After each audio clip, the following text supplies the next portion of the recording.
Greetings, I'm Zachary Hepner. I'm pleased to share this Torah with you for Parashat Yitro. The historian Carl L Becker writes in 1931, "What I suspect is that the memory of the past and anticipation of the future events work together, go hand in hand, as if it were in a friendly way, without disputing over priority and leadership." End quote. We learn history and the history of thought passively. The rise and fall of the Roman Empire. It sounds so passive. President so-and-so was elective. Sounds passive. Woodrow Wilson won the Democratic primary. Passive, as if the 1912 primary nomination of Woodrow Wilson was a passive event.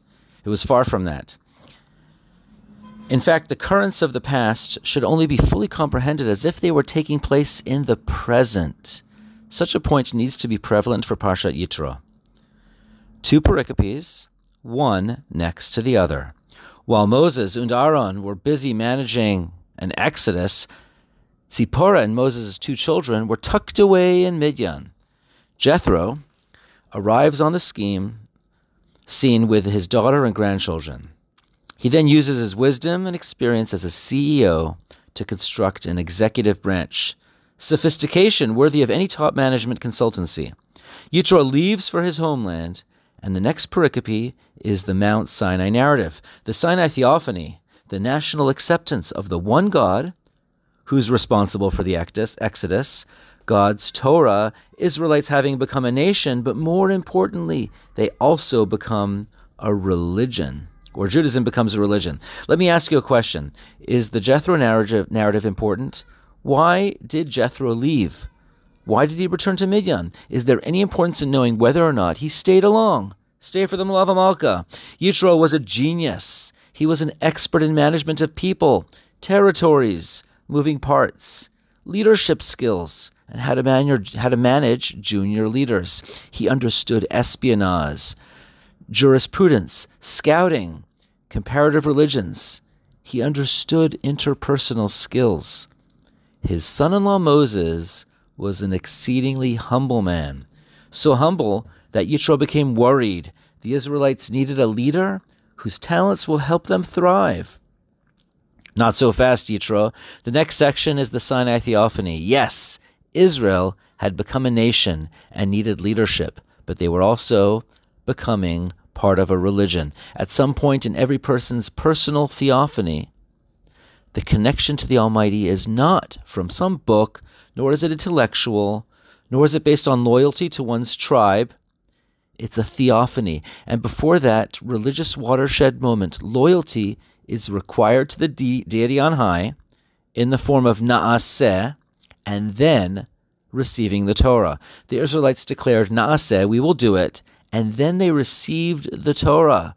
Such a notion was foreign to Jethro. He understood that God is all-powerful and can split the sea. He understood that the Israelites have a connection to their Abrahamic heritage, and he understood that God will continue to perform miracles for his children. But the management of a nation requires skills and intellect. Acceptance of a contract requires due diligence of properly reviewing the contract, let alone an unbreakable covenant. Here is where historian Carl Becker becomes relevant. There was a challenge to leadership. Jethro claimed, I am the most qualified to advise and possibly lead. Moses responds that God has been guiding us so far, so Yitro, your advice is no longer required. Vaishlach Moshe et chotno vayelech lo'aretzo. Moses bade his father-in-law farewell, and he went to his own land.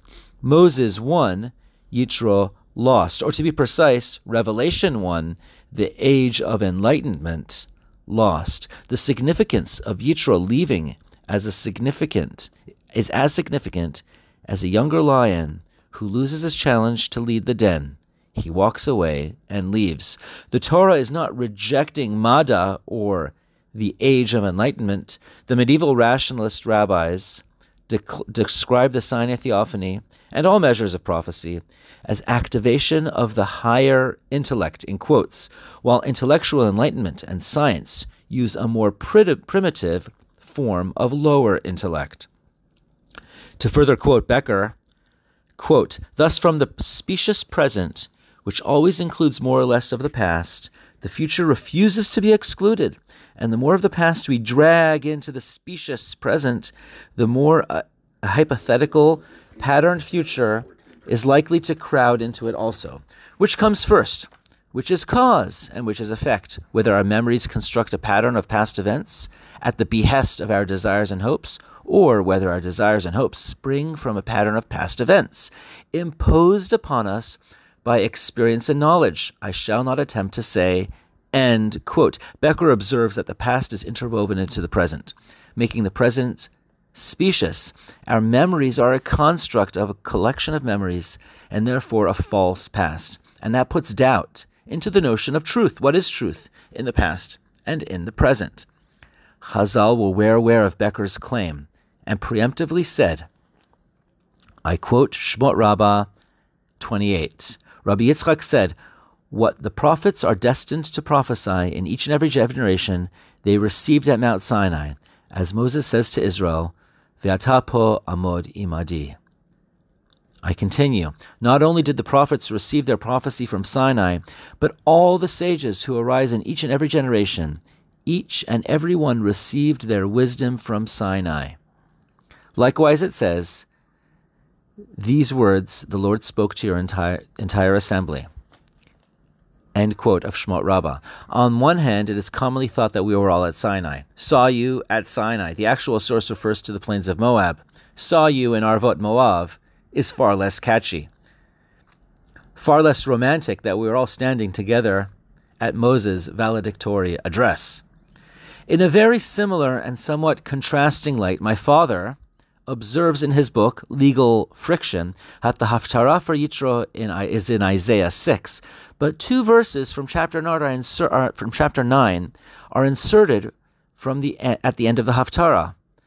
Quote, when Jethro tells Moses that he will require lots of advisors, he foreshadows the description of the idyllic Davidic kings, whose birth Isaiah anticipates in Isaiah 9:5.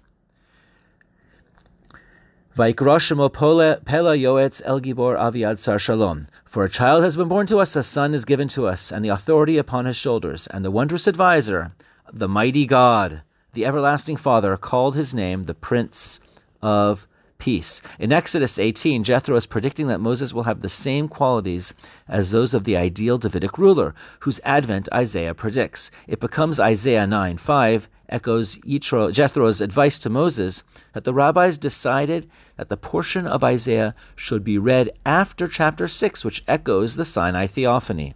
End quote. How brilliant that the insertion of those final two verses demonstrate that the sages wanted to include the Jethro message into Ma'amad Har Sinai message. And Chazal in Shmot Rabbah 28 hit the nail on the head with this one. All theophanological wisdom emanates from the Sinai experience. Every moment possesses a divine insight. There is a connection to the medieval, quote, upper intellect that actually emanated from the Sinai moment. Jethro's exit at the introduction to the Sinai theophany, we don't reject Jethro's wisdom as a nation, but we do reject him as a religion. And since we only reluctantly accept monarchs, we only reluctantly accept him as an executive.